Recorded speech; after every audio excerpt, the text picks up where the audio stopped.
Hello everyone and welcome to today's webinar, Learn How You Can Improve Employee IT Experience.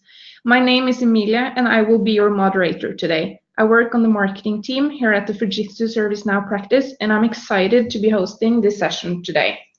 In this webinar, we will show you how you can win the favor of your employees by helping them win back the 22 minutes a day they lose on IT issues.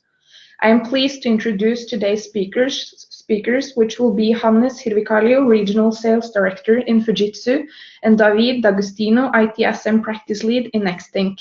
Before I hand the mic over to Hannes, I have a few practicalities I would like to cover. The webinar is scheduled to last for 45 minutes. You will all be muted throughout the webinar to avoid any interruptions. If you want to ask questions, please submit these by using the section called Questions in the menu on your right side of the screen. We will do as many questions as possible within the time frame in the end. If your question is not answered, we will contact you with the answer after the webinar has ended. Within the next days, you will receive an email with the slides and a recording of the presentation. Please enjoy the session as I hand over the mic to Hannes Hirvikalio, who will kick things off. Hannes, over to you. Thank you, Emily, and good morning to everybody listening to us this beautiful morning. So before letting David D'Agostino from Nexthink speak, which is the main content of the webinar, I will just highlight a few things of what Fujitsu and Nexthink are doing together in the world of ServiceNow. Next slide, please. A brief history of our business within ServiceNow as Fujitsu is that we've also been in the business for 9 years now. I think the first implementation that we started with was around 2009-2010 in Finland, and we've grown the business steadily, quite fast, over that 9 or 10 years. Currently, Fujitsu is also using ServiceNow internally, so we are touching a little bit over $2 billion of business by using Trioli for ServiceNow, which is our internal tool, and the ServiceNow resell business that we represent today. Our ServiceNow footprint looks like we have 8,000 service desk agents with a lot of customers, almost 3,000, and handling over 30 million end user contacts per year. So ServiceNow to us in Fujitsu is the core service management tool where we use to serve our customers. When it comes to delivering ServiceNow projects to our customers, I think we've delivered over 800 ServiceNow projects across Europe from the time we started this ServiceNow business up until this day. This figure actually excludes the projects that we've done globally in Americas or in Japan, Asia markets.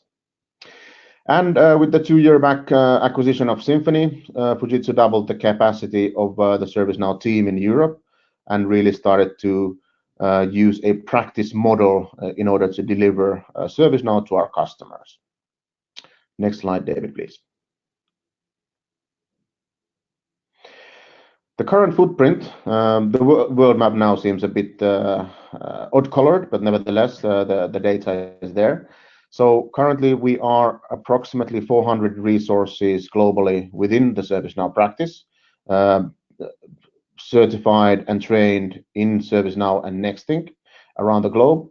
But the main takeaway from this slide is that the focus of our operations is in EMEA. So this is where the business started. This is where the fastest growth currently still is, where we are recruiting, training, implementing, and selling ServiceNow and Nexthink to our customers. So the figure changes from day to day, but currently we are targeting the 400 people mark within this year. Next slide, please.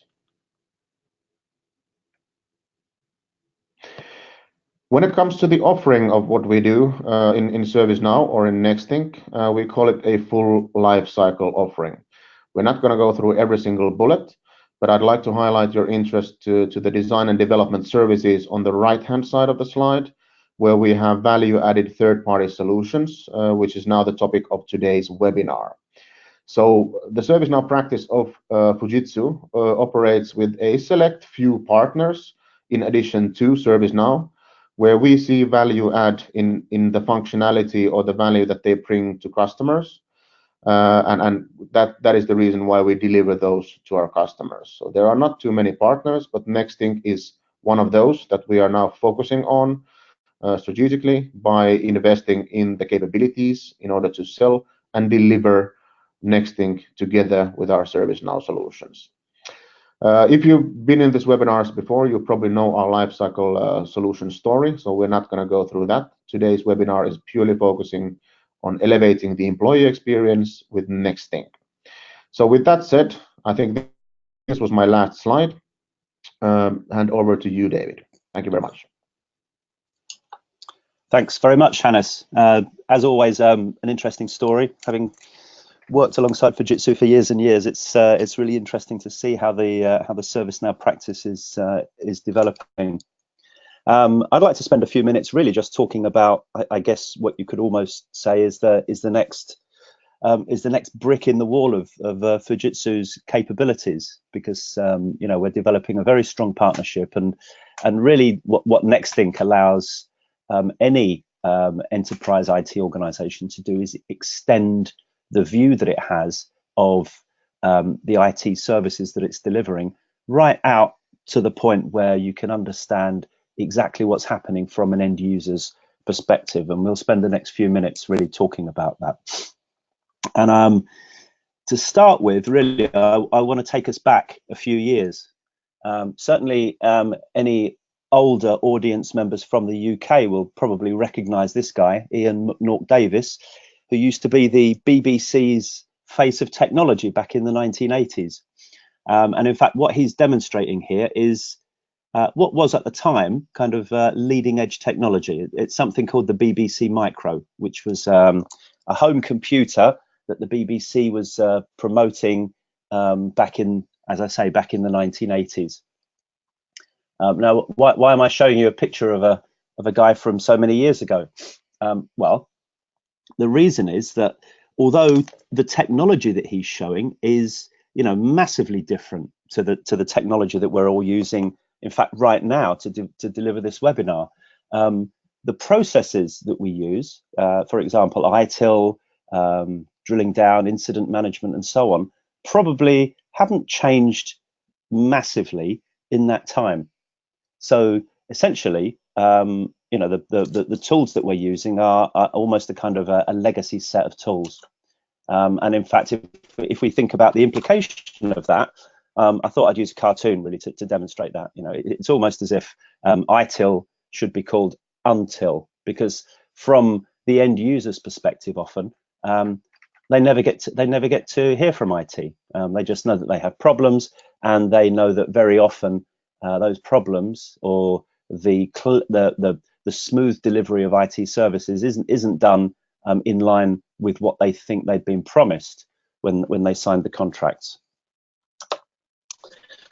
And part of the reason for that is obviously that the end users themselves are becoming whatever the term is. You know, if you're Californian, you can say empowered, enabled, technologically savvy, whatever else.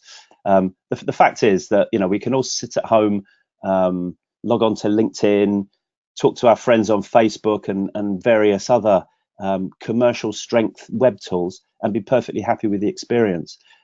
People are much more technically savvy. They've got much broader understanding of what technology can do for them.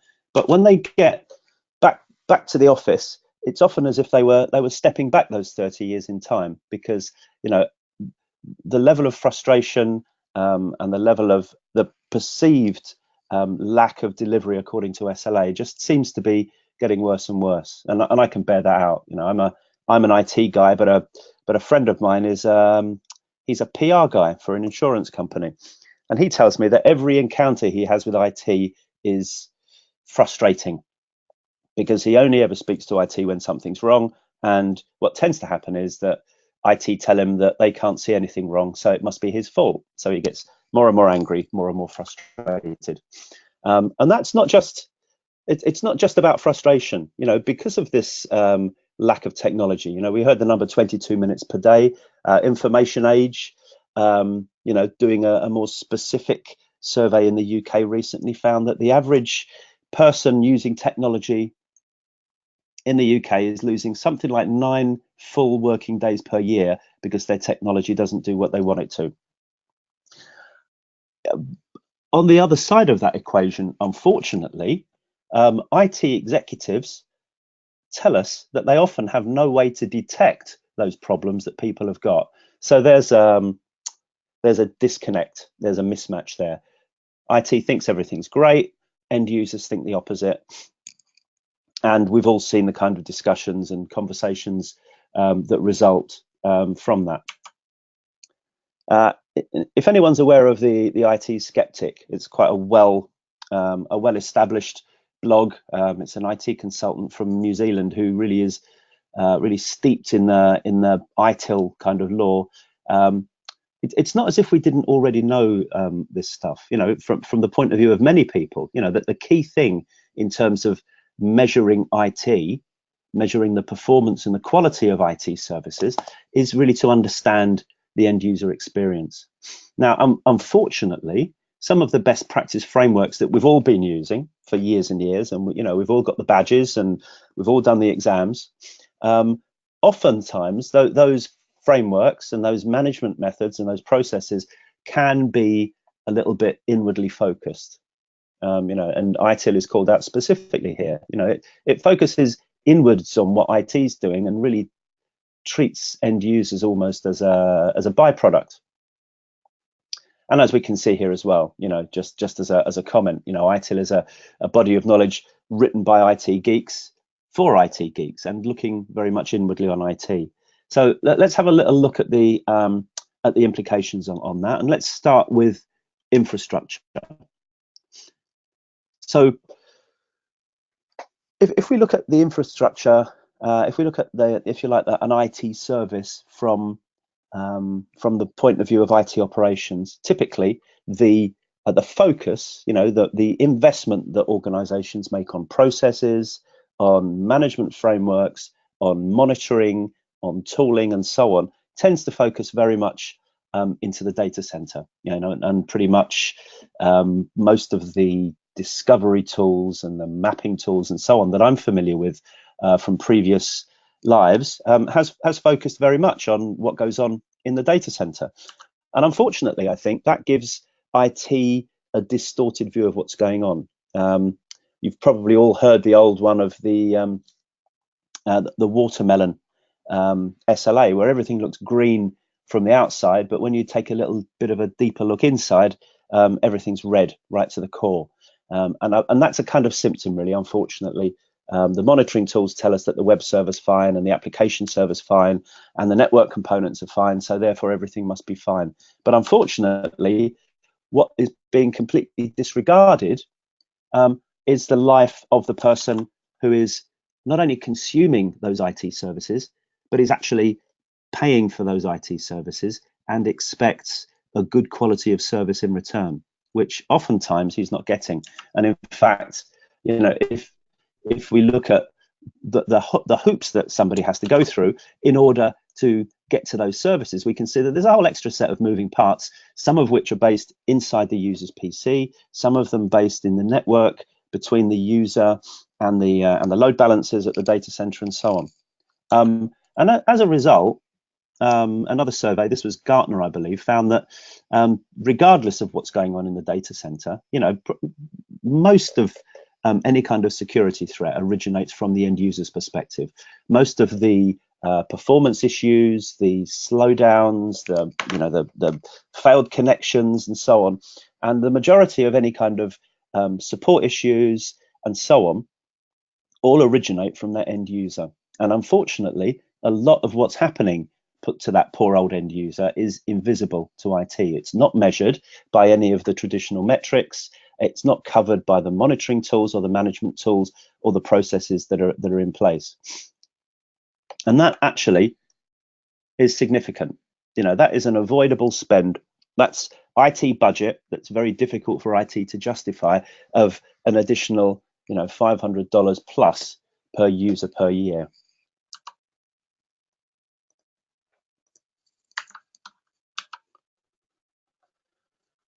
So what do we do about this? Now, I mentioned metrics before. You know, unfortunately, in the traditional world that we live in, the way that we publish the quality and the cost and and so on, and the performance of those IT services is via a service level agreement. And what we've seen over the years is that SLAs tend, once again, to be focused on metrics that are maybe meaningful to IT, but really mean very little from an end user's perspective. The things that aren't being measured by IT often are the real-time performance, behavior, and compliance of the end user's device. The PC that we've invested possibly thousands of dollars in, with thousands more dollars of software running on it. It's basically plugged in and allowed to run itself down. Likewise, despite all of the email-based surveys that we send out, it's very difficult to get an understanding of the end user's experience, how they feel about the service they're getting. It's very difficult to actually communicate with them in a meaningful way. And even worse, there's no way to correlate those two things together. In the perfect world, we should be measuring the performance of those services, not just with the service level agreement that we can see here, but you may have heard the term XLA, experience level agreement. To truly understand the quality of the service that we're delivering, we need to be able to measure everything from the end user right back to the data center. That's from an infrastructure perspective. It's almost like a fried egg, if you like. If you can imagine that a lot of the investment at the moment has gone into the yolk of that fried egg, and nobody's paying any attention to whether the white part of the egg is being fried to a crisp or not. From a process perspective, there's another issue here.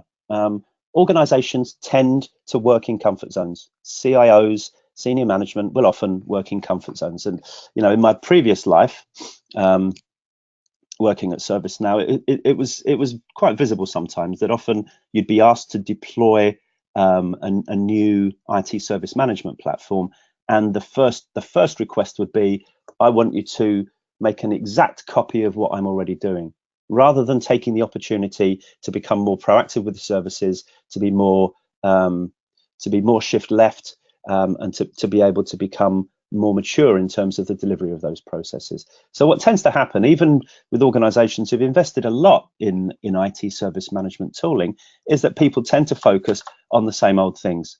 Service level agreements, which, as we saw, are only half working.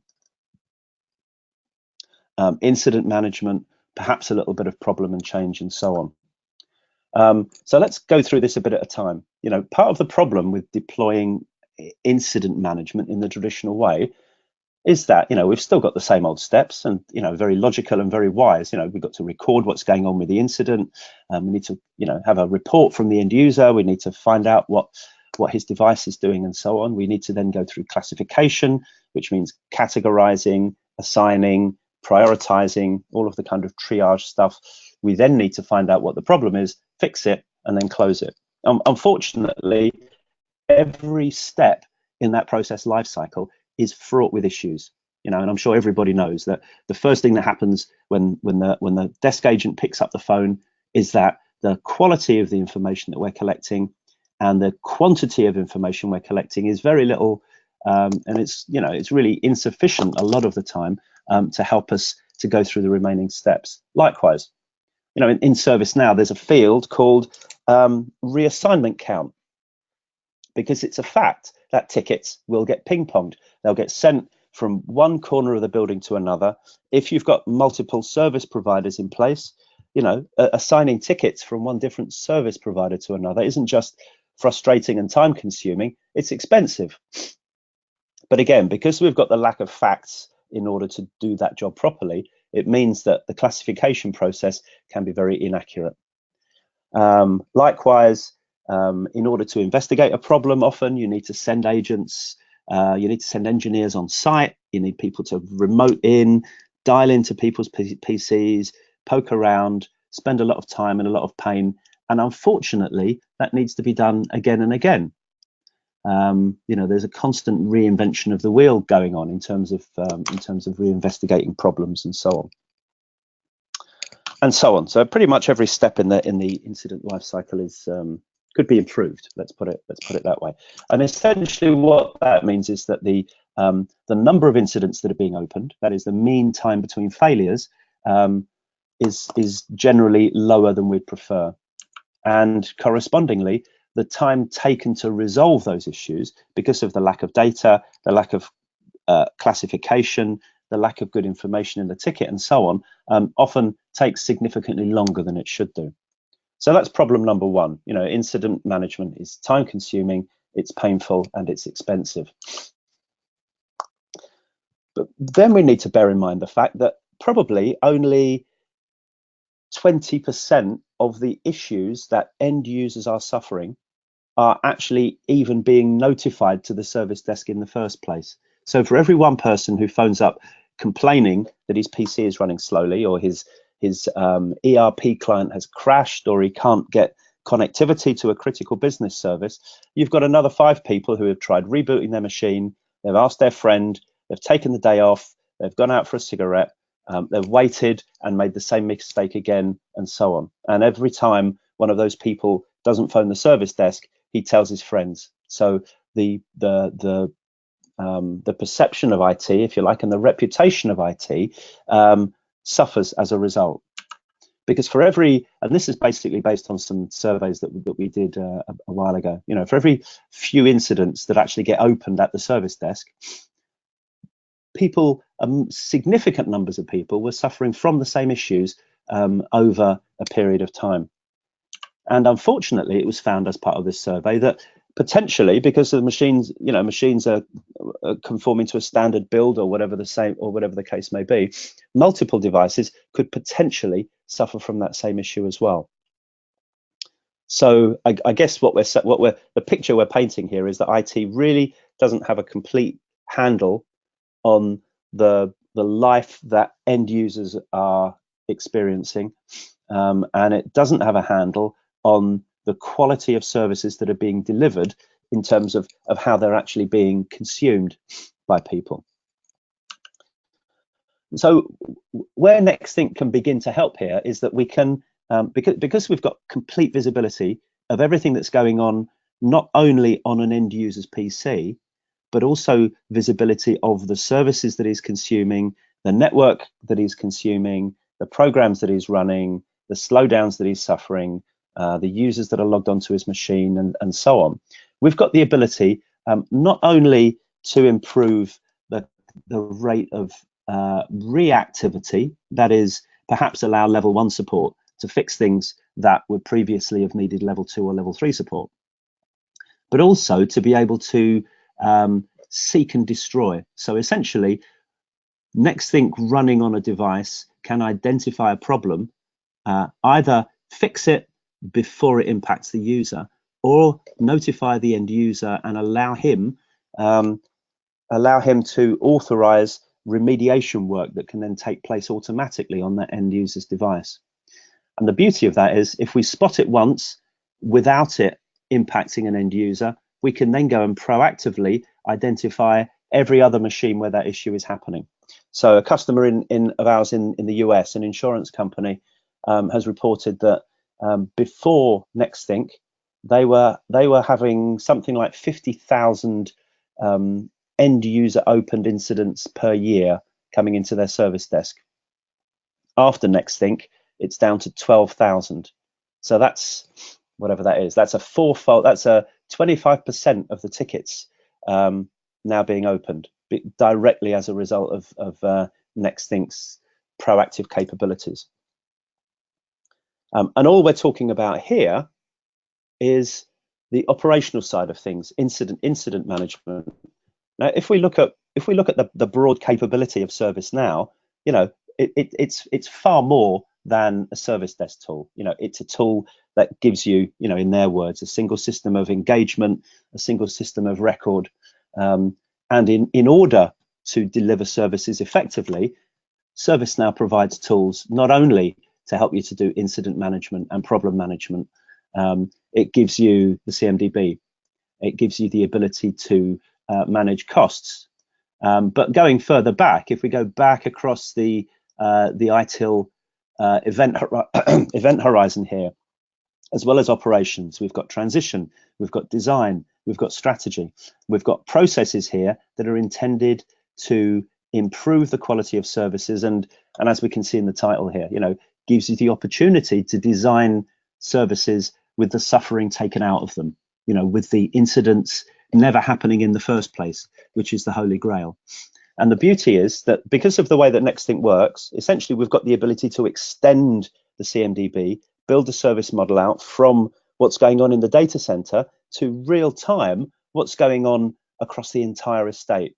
And what that allows us to do is have a complete and accurate view of how IT services are being consumed in order to help us to do a much better, a much more fact-based job of governance, risk and compliance, finance, understanding the cost of services, testing, release management, risk management, and so on. And what we're going to do is look at a short demonstration in a moment, just to take a look at all of these things. There are actually two what we call connectors. There are two apps available on the ServiceNow store. One is the Nexthink Incident Management connector, and the other is the Nexthink CMDB connector that do as it says on the tin. Basically, we can enrich an incident with real-time data about the current state of a device at the moment that the incident is opened. And we've also got the ability to populate the CMDB not just with information about devices, but also with information about the relationship between those devices and the services that they're consuming. And we'll take a look at that in the demo shortly.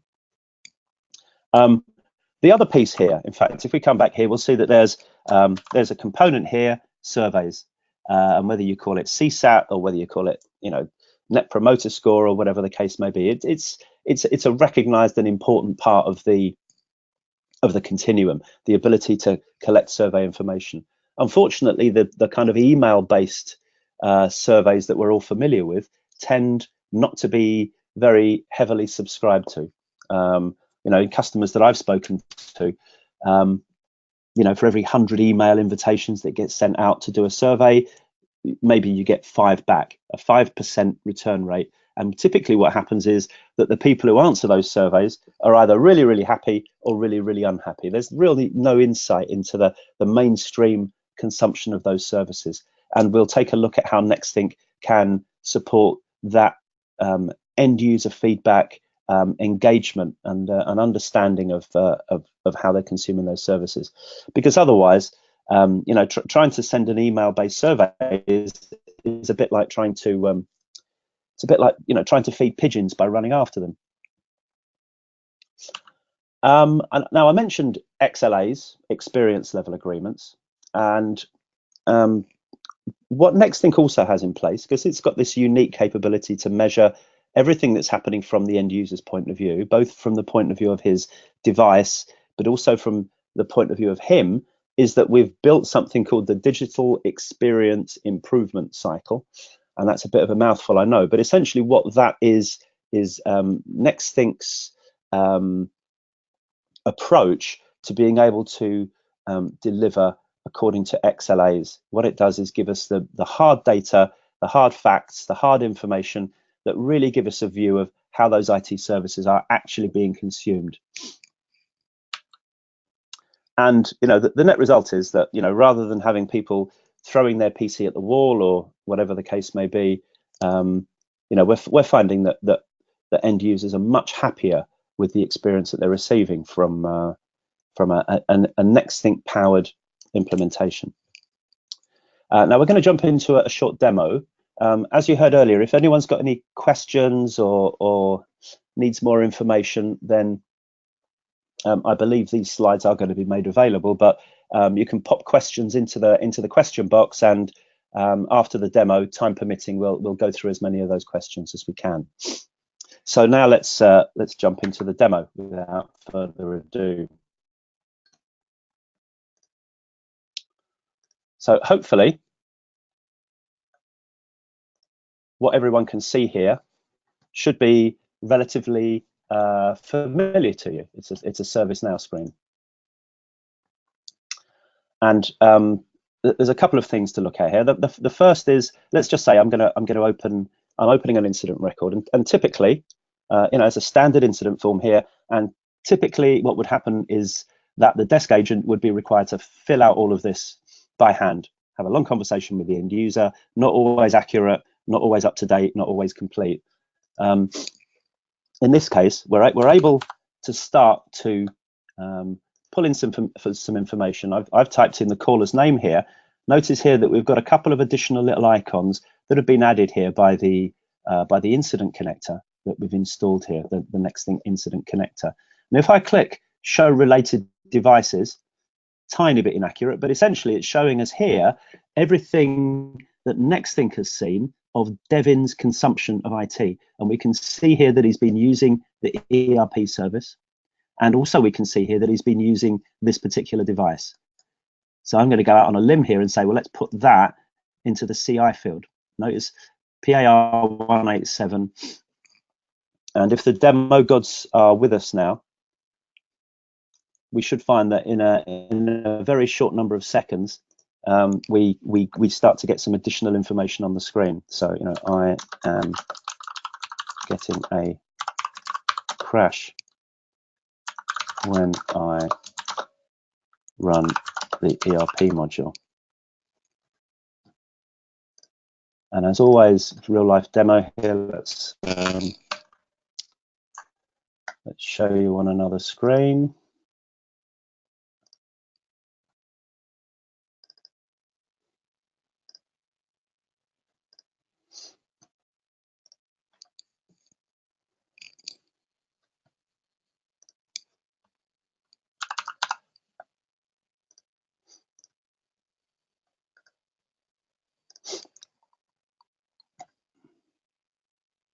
And so, yeah, it worked a bit better here. So what you would have seen there, we had these 4 tabs appear as if by magic. They're color coded, so they're beginning already to help us to identify from a classification point of view what might be right or what might be wrong with this machine. As I click on these tabs, we can see that we're presented with a set of information. Some of this is fairly static, the last IP address and the name of the device, the kind of stuff that you could comfortably get from SCCM. But SCCM is very unlikely to be able to tell you in real time how many days since the last boot of this PC. What was the average time that it took for this PC to boot? Looking at the performance tab, how much CPU are we consuming? What is the rate of connectivity we've got? What's the network response time? How many software crashes? And we've actually highlighted the fact that there's a software crash there.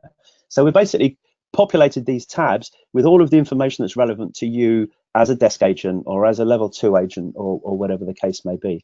These tabs and the data within these tabs is entirely configurable according to the 800 or so separate pieces of information that we're collecting in real time from that device.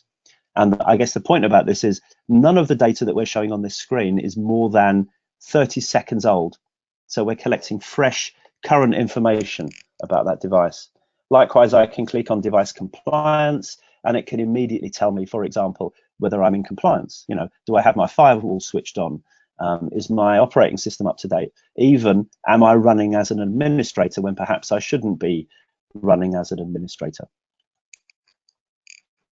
Now, the other piece about this, and if we click on L1 level 1 checklist here, we can see that once again, we're presented with a set of information that is not only much more complete than it would be possible to get by a telephone conversation, but it's also fresh and it's also sensitized. We can see here that this guy isn't running Office 365 and maybe he should have upgraded by now. We can see here that his Outlook state isn't very good. We can see here he's not running his antivirus real-time protection and so on. Now, one of the things I could do, obviously, as an agent, maybe is remotely connect in or send an engineer around to his desk side to try and fix things. One of the other pieces of Nexthink is that we're not just constantly monitoring and analyzing data that's coming in from an end user's device. We've also got a component that we call ACT, which is a little bit like, if as a ServiceNow user, you'd be familiar with orchestration. It's a little bit like orchestration, but out to the desktop. It allows you to do anything that you can do with PowerShell to an end user's device. And that includes two categories of stuff. One is to actually drive remediation actions. So we can do a disk cleanup, we can reboot his PC, we can refresh his OST file, we can disconnect him from the network, or whatever the case may be. But also, it may be that we want to use that capability to gather more information. And we're going to see in the other part of the demo shortly that you can do things like collect, massive amounts of detailed statistics about the last Skype for Business call, or the state of your Office 365 plugins, or whatever the case may be. So really the intention with these plugins is to be able to increase the amount of data and power to the desk agent without making him jump off to other different windows and other different screens. We're basically enhancing what you can already do from an incident record, or in fact, similar things in change management and so on. The other piece is that the CMDB connector allows us to do something like this. If I just redraw this, you can see here the traditional view of the components that make up that ERP service. Now, everything up in the top left-hand corner, relationships and so on, is all stuff. It's actually from the ServiceNow demo database. It's the data center view on things. But look at what Nexthink has added. We can see here a list of all of the computers that have been connecting to that service, and a list of all of the users that have been using that service. Now that means, from a change planning point of view, impact analysis, risk and impact analysis, and so on, it can be extraordinarily powerful. And in fact, if we then drill into one of these devices, we can see that the CMDB connector has done a great deal more than just enrich the service. We can see here all of the attributes that have been pulled in, the standard kind of stuff, CPU manufacturer, the amount of RAM, the CPU speed, and so on. But also here, for example, a list of all of the software that's been installed on that device. So in addition to the operational kind of incident, problem, and change aspect of life, Nexthink can also add value to things like software asset management, software license compliance, and so on. If I were to come in and take a look at one of these pieces of software, you can see here that we're keeping track of the number of devices that piece of software has been installed on, and then here a list of the devices themselves where that software has been installed. So that's the ServiceNow integration perspective. But Nexthink has also obviously got some very powerful UI capabilities of its own. I'm just going to log on to that one for the moment. And there's two ways of looking at this. The information that we're collecting, although it's forensic, we're collecting 800 attributes from thousands of devices in real time and storing that. It doesn't just give us a very detailed forensic view of what's going on. We can take a daily snapshot of all of that data, a little bit like performance analytics on the ServiceNow side. And we can then use that to produce daily management level views of the entire breadth of what's going on in terms of not only business services. So we can see here, we can have an overview of business services with specific highlighted traffic lights to let us know how those services are performing, not from the data center's point of view, but from the end user's perspective. So if we were to drill into ERP here, for example, which is what Devin was having a problem with, once again, we can see here we've got a number of people having issues, but we've also got here a complete breakdown of where those issues are happening, when they started happening, what kind of issues they are, and so on. Now, if I then wanted to take a little bit of a deeper dive and find out exactly what's going on, I've then got the view that gives us full access to those sort of thousands of deep bits of information. And just a couple of examples here. In fact, while that's warming up, let's take a look at another chart here. And another chart, for example, as the manager of the desktop estate, I might want to have a daily morning view of everything that's happened in my IT organization over the previous day. So I've got a single screen here, which is a roll-up of all of the devices that have had crashes, the devices that have needed to be reset, devices that are out of compliance, so they've got malware or they haven't got real-time protection switched on, or devices that are perhaps starting to hit the limits of capacity. And this kind of information is particularly useful when we're looking not so much at operational things, but at transformational things. So here, Windows 10 migration, for example, I can be given a complete appreciation for the devices that I've got that are capable of being upgraded, the ones that I need to replace, the ones that just need to be upgraded, and so on. So we can make a huge deal in terms of more effective sweating of our assets, really effective asset management over a wide range of different transformation activities. Now, we saw that poor old Devin was having a problem with ERP. So one of the other options that Nexthink provides us isn't just the ability to look at devices, but in this case, to look at the overall performance of a business service, once again, from an end user's perspective. So we've got a series of tabs here that break things down in terms of response time, volumes of traffic, failed connections, crashes, and so on. And it will even then highlight where in our organization those issues are happening. Now, if I then want to focus in on those, I can say, show me all of those devices that have got errors. And then I can look at a device in question. And this is where the real power of Nexthink's visualizations come into force, because what we're given is a timeline that shows us the complete performance and behavior of a device. And we can see here that we've got a number of crashes that have been happening. And in fact, Devin phoned us once to the service desk, but he'd been trying to hit that thing several times over the course of several hours before he bothered. So he's been impacted for some time.